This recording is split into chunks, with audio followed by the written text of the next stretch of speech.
রিধিমা দত্ত ভালোবেসে বিয়ে করেছিল পাইলট রাজদীপ ঘোষকে। কত আশা ছিল, কত স্বপ্ন ছিল, ছেলে মেয়ে হলে কি নাম রাখবে তাও দুজনে মিলে সোহাগকালে বসে ঠিক করেছিল। ছেলে হলে রিধিরাজ আর মেয়ে হলে রিধিদীপা নাম হবে। রাজদীপ জানতে চেয়েছিল ওসব নামের মানে কি। রিধিমা বলেছিল আমার ইচ্ছে তাই, ব্যাস। রাজদীপ আরো ঘন করে বুকে মিশিয়ে ধরেছিল রিধিমাকে, কিন্তু সয়নি এত সুখ, টেকেনি সে সম্পর্ক 1 বছরের বেশি। ঝগড়াঝাটি, হাতাহাতি, মারামারি পেরিয়ে শেষ পর্যন্ত ডিভোর্সের মামলা, এবং সে মামলায় রিধিমা হার।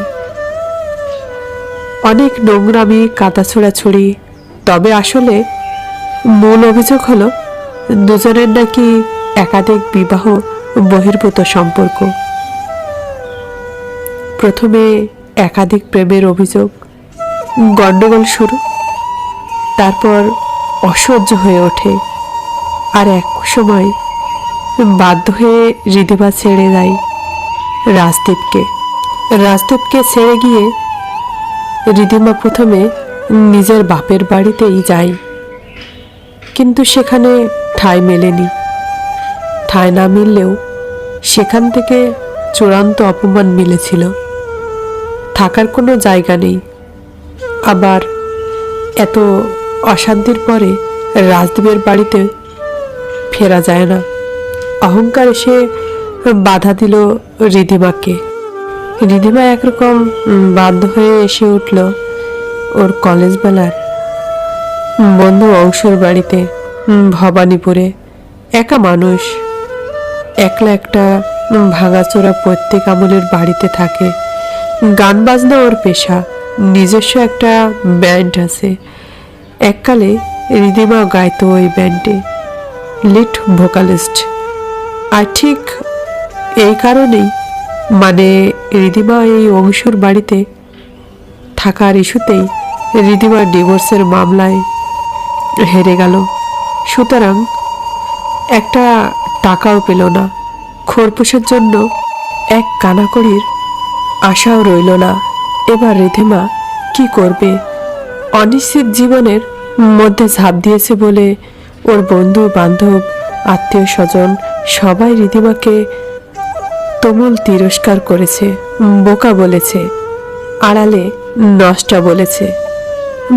রিধিমা নাকি নিজের দোষ ঢাকতেই রাজদীপের নামে নারীঘটিত দোষ আরোপ করেছে। কেউ বুঝতেই চায়নি যে রাজদীপের ওই অসঙ্গত জীবনযাপন এবং রিধিমার উপর শারীরিক ও মানসিক নির্যাতনের চাপটা আর রিধিমা সহ্য করতে পারেনি বলেই বেরিয়ে এসেছিল। রাজদীপ যেদিন প্রকাশ্যেই রিধিমাকে নষ্ট মেয়ে ছেলে বলেছে, রাজদীপের বন্ধু আর বন্ধুর বউয়ের সামনেই, তার ঠিক পরদিনই রিধিমা ঘর ছেড়েছিল, রাজদীপের ঘর। তারপর বেলেঘাটের বাপের বাড়িতে জায়গা না জোটায় অগতা ভবানীপুরে অংশুর বাড়িতে উঠেছিল। আর তাকে কেন্দ্র করেই রাজদীপের উকিলের পক্ষে রিধিমাকে দুশ্চরিত্রা নষ্ট মেয়ে প্রমাণ করতে খুব বিশেষ সমস্যা হলো না। জেরার জালে ফেসে গেল রিধিমা, আর সাক্ষী হয়ে কাঠগড়ায় দাঁড়িয়ে দাঁড়িয়ে কলেজ বেলার বন্ধুর জন্য অপমানিত হয়ে পদুদস্ত হলো অংশু। এরপরে রিধিমা আর অংশুর বাড়িতে থাকেনি। অংশুর কাছে ক্ষমা চেয়ে নিয়েছিল রিধিমা গিয়ে একটা লেডিস হোস্টেলে উঠেছিল। পেট তো চালাতে হবে, যেমন তেমন কাজ চায় একটা। লেখাপড়ার তেমন মাথা ছিল না, টেনে টেনে বিএ পাস। ওই যোগ্যতায় আজকালকার বাজারে এমন কোনো চাকরিও জোটে না যাতে নিজের সব খরচাপাতি উঠে যাবে। ফেসবুকে রিধিমার পরিচয় হয়েছিল রাজদীপের সাথে। অনেকদিন অনলাইন প্রেম করে তবে দেখা সাক্ষাৎ। তারও বছর 4 পরে বিয়ে। ছেলে ভালো চাকরি করে, নিজেরা পছন্দ করেছে। অতএব বিয়েতে দেওয়া আর হ্যাপা থেকে মুক্তি পেতে রিদিমার নিম্ন মধ্যবিত্ত পরিবার থেকে কোনো আপত্তি আসেনি। দুবারই সবাই দাঁড়িয়ে থেকে বিয়েটা দিয়েই তারা তাদের দায়িত্ব খালাস করেছে। রাজদীপ আর রিধিমাও খুশিতে ডগমগ হয়ে নিজেদের আলাদা ফ্ল্যাটে সংসার শুরু করেছে। অংশুর বাড়ি ছেড়ে আসার পর হন্য হয়ে এদিক ওদিক ঘুরে বেড়াচ্ছে রিধিমা। একটা কাজ চাই খুব তাড়াতাড়ি। আবার একদিন অংশুর সাথে দেখা হয়ে গেল হঠাৎ বাগুইয়াটের কাছে। রিধিমার লেডিস হোস্টেলের কাছাকাছি বাস স্ট্যান্ড। অংশু সত্যি বড় ভালো ছেলে। লজ্জায় রিধিমা অংশুর সাথে সহজভাবে কথা বলতে পারে না। ওই কোর্টের তিক্ত ঘটনার পর থেকে অংশু সেটা বোঝে। তাই বলল, আরে তুই কেন লজ্জা পাচ্ছিস? আমার সাথে তো তোর কোনো গোলমাল হয়নি। সে তুই আমার বাড়িতে থাকতে না চাস সেটা অন্য কথা। তাই বলে একসাথে কাজ করে পেটের ভাত জোটাতে আপত্তি কোথায়? একটু থেমে অংশু আবার বলল, আরে শোন শোন, কোনো নষ্টামি না করেই তো নষ্টমীর স্টাম্প পড়ে গেছে তোর কপালে। একলা একলাই চলছিস। কেউ কি তোর তোয়াক্কা করছে? না পাশে দাঁড়িয়েছে? তবে তোর কিসের দায় রে এসব ফালতু লোকের কথায় পাত্তা দেওয়ার? দেমাগ নিয়ে তুই একেবারেই নিজের মতো নিজে থাকবি। অংশুর কথায় সাহস পেয়েছিল রিধিমা। সব আড়সতা ছেড়ে ফেলে শুরু করলো নতুন জীবন। বাইপাসের ধারে নাইট ক্লাবে গান গাওয়ার কাজ অংশুর ব্যান্ডের সাথে। নতুন নাম হলো ঋতু। ব্যান্ডের লিড সিঙ্গার ঋতু। শুধু হোস্টেলটা পাল্টাতে হয়েছিল। নাইট ক্লাবে গান গেয়ে ফিরতে ফিরতে রাত বিরেতে এটা হোস্টেলের নিয়ম বিরুদ্ধ। রিধিমা একটা বৃদ্ধা অ্যাঙ্গোলা ইন্ডিয়ান ভদ্রমহিলার বাড়িতে উঠে এলো। সে বেড়াকে অংশই জোগাড় করে দিয়েছিল। বেশ চলল কবছর এভাবেই, বেশ নিরুপদ্রব্যে। কিন্তু রিধিমার কপালটাই বোধহয় খারাপ। রিধিমার সাথে বিবাহ বিচ্ছেদের 4 বছর পরে রাজদীপ মারা যায়। অতিরিক্ত মদ্যপান ও মাদক সেবনে তার অকাল মৃত্যুর জন্য দায়ী করা হয়। এই মাদকদ্রব্য সেবনের জন্যই রাজদীপ পাইলটের চাকরিটাও খুইয়েছিল। রিধিমার সাথে ডিভোর্সের ঠিক বছর 2 মাথায় এত সব কিছু রিধিমা জানতো না।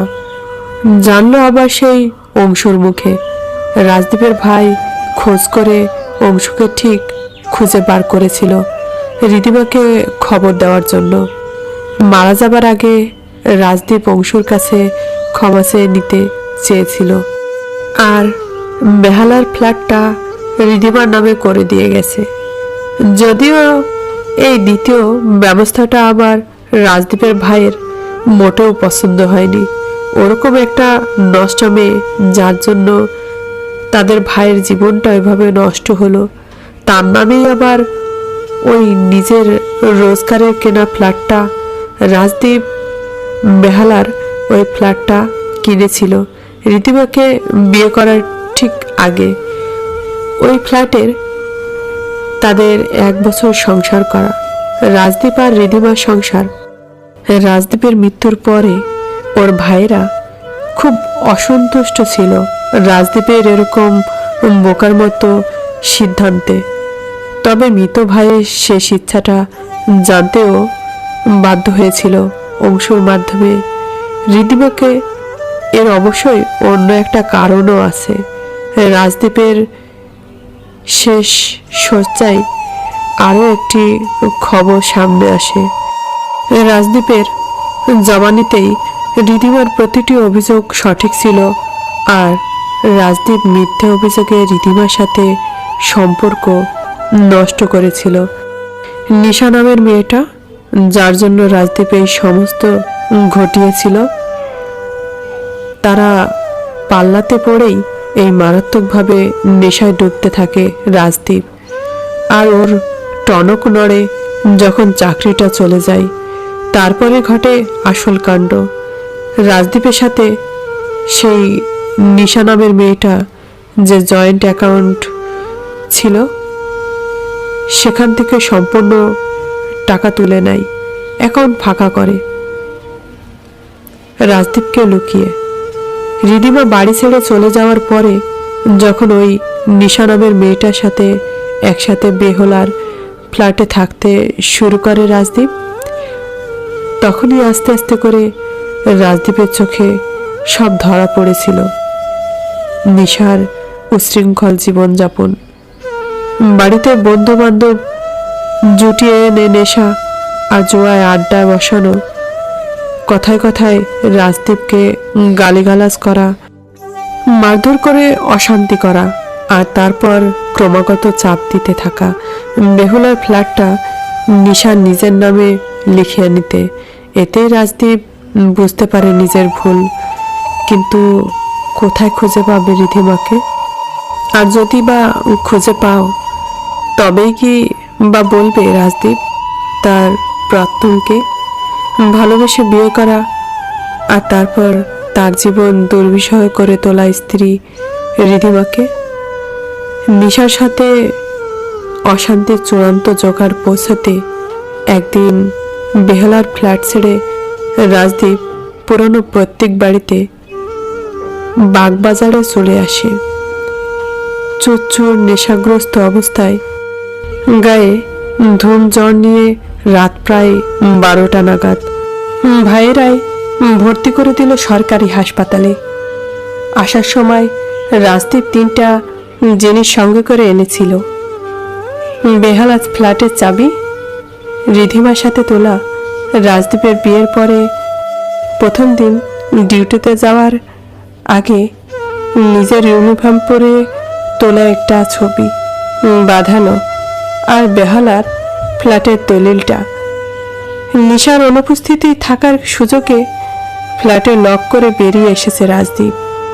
রাজদীপের এই বহির্মুখী জীবনধারার জন্য ভাইদের সাথে খুব মধুর সম্পর্ক ছিল না। নেহাত অসুস্থ মৃত্যু পথযাত্রীর অনুরোধ ঠেলতে পারেনি, বিশেষত রাজদীপের বড়দা। ওনার উদ্যোগেই রাজদীপের ছোট ভাই খোঁজ শুরু করে। অংশুর ঠিকানাটা রাজদীপই জানিয়েছে, তবে রাজদীপের নিজের মধ্যেই বেঁচে থাকার ইচ্ছাটা পুরোপুরি মরে গিয়েছিল, দগ্ধ হচ্ছিল তীব্র অনুশোচনায়। কত তাড়াতাড়ি সব ঘটে গেল। নিশা পুলিশ নিয়ে ফ্ল্যাটের চাবি উদ্ধার করতে এসেছিল বাগবাজারের বাড়িতে। গুরুতর অভিযোগ রাজদীপের বিরুদ্ধে, বিয়ে করার প্রতিশ্রুতি এবং বেহালার ফ্ল্যাট নিশার নামে লিখে দেওয়ার অঙ্গীকার করে।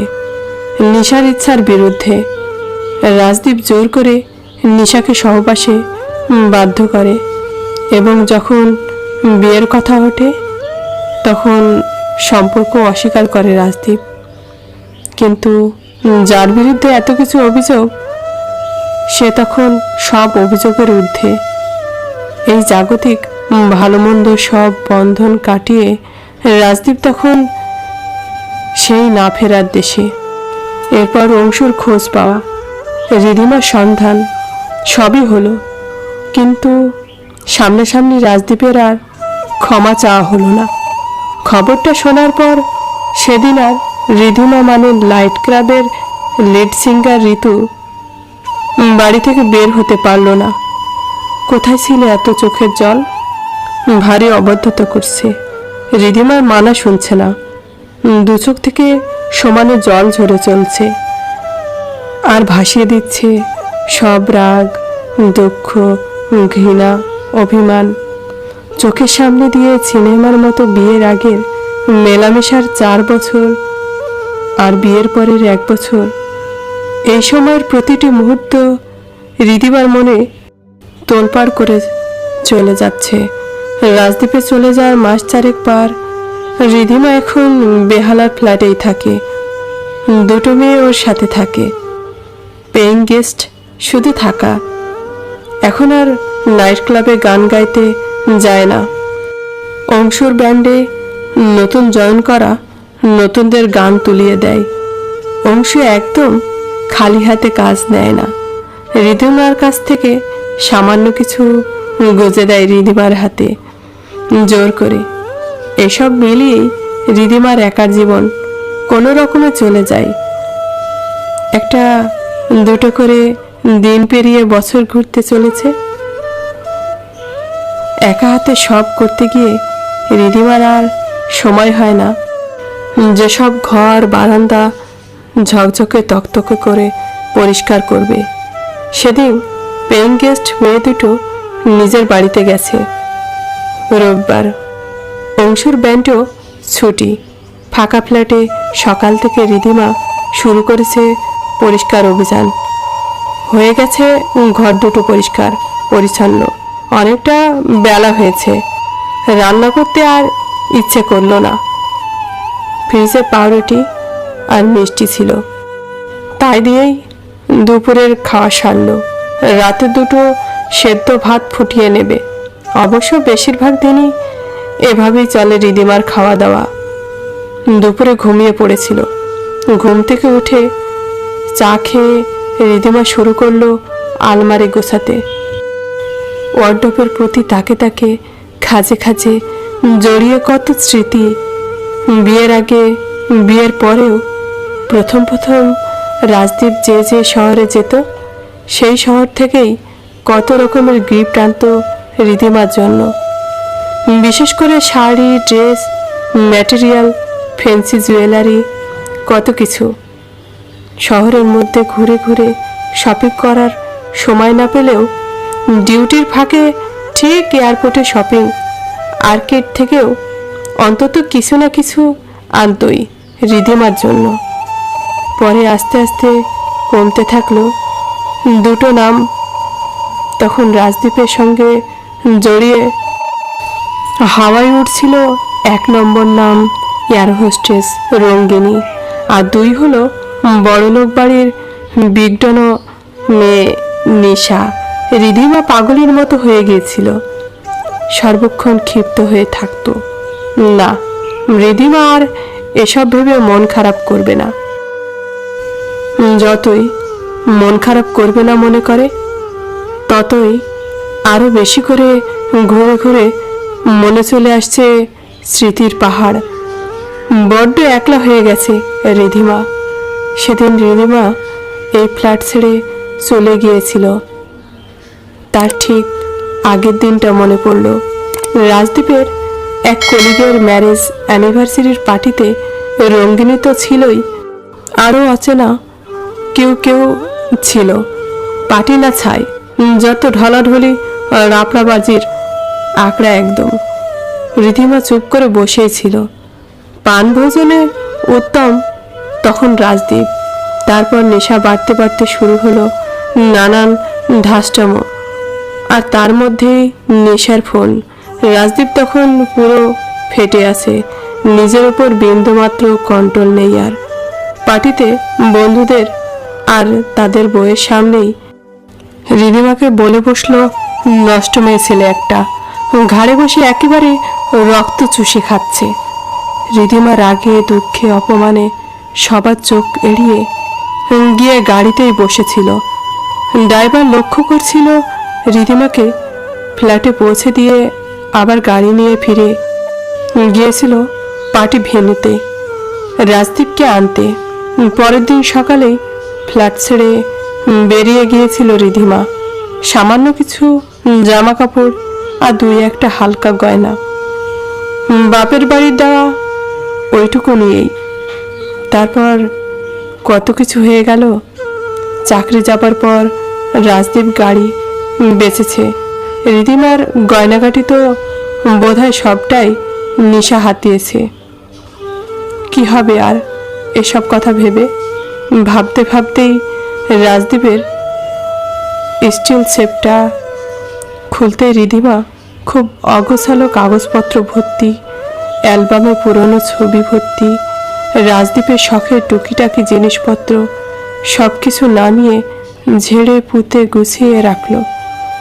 কিছু জামা কাপড় রয়েছে রাজদীপের, পুজোর সময় দিয়ে দেবে এগুলো অভাবী মানুষদের। একটা তাকে সব পাট করে গুছিয়ে গাছিয়ে রেখে বন্ধ করার সময় দেখলো ওই স্টিল শেলফের ডান ধারের ছোট ড্রয়ারটা তো গোছানোই হয়নি। খুলে ফেললো পাল্লাটা, চাবি ঘুরিয়ে টেনে একটা বড় ফাইল, রাজদীপের চাকরি থেকে টার্মিনেশনের কাগজপত্র, ওদের ডিভোর্সের কাগজপত্র। ওইসব দিয়ে আর কি হবে? ফাইলটা ফেরত রাখতে গিয়ে দেখলো ড্রয়ারের তাকে পাতা হলদটে হয়ে যাওয়া খবরের কাগজের তলা থেকে একটা ব্রাউন পেপারের চওড়া খাম উঁকি মারছে। রিধিমা টেনে বার করলো খামটাকে, বেশ মোটা ভারী বড় সড়ো। কি আছে এতে? মুখটা ফাঁকা করে খামের ভিতরে চোখ ফেলল। একটা মাঝারি মাপের কভার ফাইল মনে হচ্ছে না। টেনে বার করে ফেলল। হ্যাঁ তাই তো। ফাইলটার উপরে ফ্ল্যাপে চোখ আটকালো। ও, এই তো সেই হসপিটালের ফাইলটা। বিয়ের 4 মাস পরে রিধিমার খুব শরীর খারাপ হয়েছিল, অপারেশন করাতে হয়েছিল এই হসপিটালে। ঠিক হসপিটাল না, খুব দামি একটা নার্সিং হোম ছিল। মনটা আবার খুব খারাপ হয়ে গেল রিধিমার। দেখো দেখি কত পুরনো চিকিৎসার কাগজপত্র, কিন্তু কত যত্নই না রেখেছিল রাজদীপ ওগুলোকে।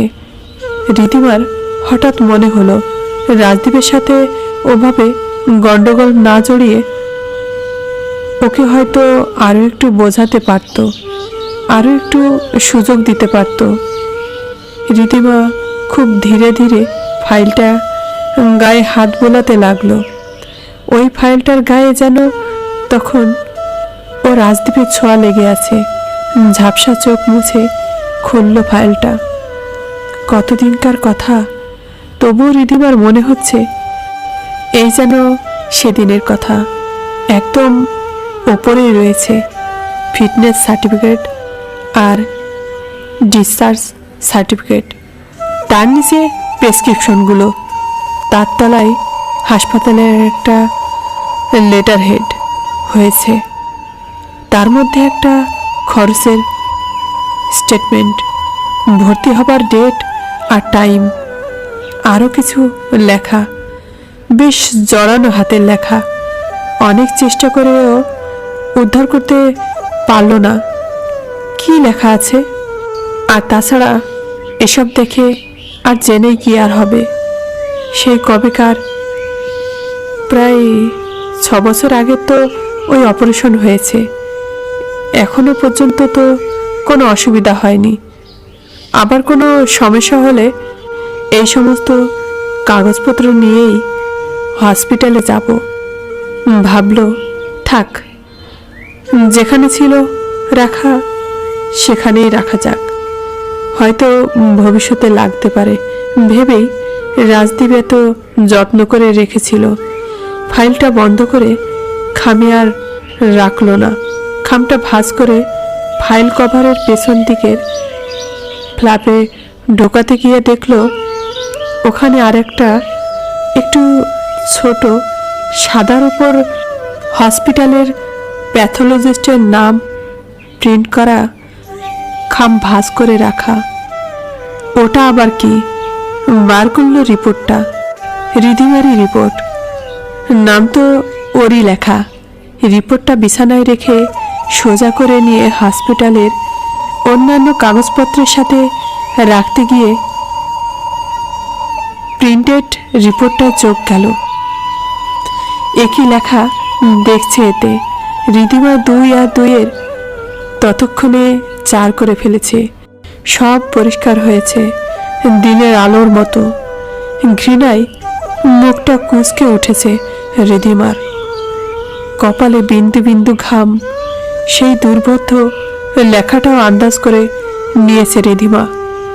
ওই ফাইল থেকে আবিষ্কার হয়েছে 3টে কথা, 3টে বিষাক্ত তীরের মতোই 3টে কথা রিধিমার সমস্ত অস্তিত্বকে এফোর ওফোর করে দিল।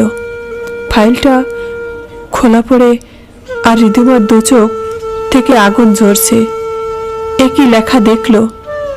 রিধিমা উঠে দাঁড়ালো, দুহাতে পেট ধরে বুক ফাটিয়ে চিৎকার করে উঠল রিধিমা। রিধিমার চিৎকার ওই ফ্ল্যাটের 4 দেওয়ালে ধাক্কা খেয়ে চতুর্গুণ হয়ে ফিরে এলো ওর কাছে। আবার ফ্যানের হাওয়ায় ফরফর করে উঠছে কাগজগুলো।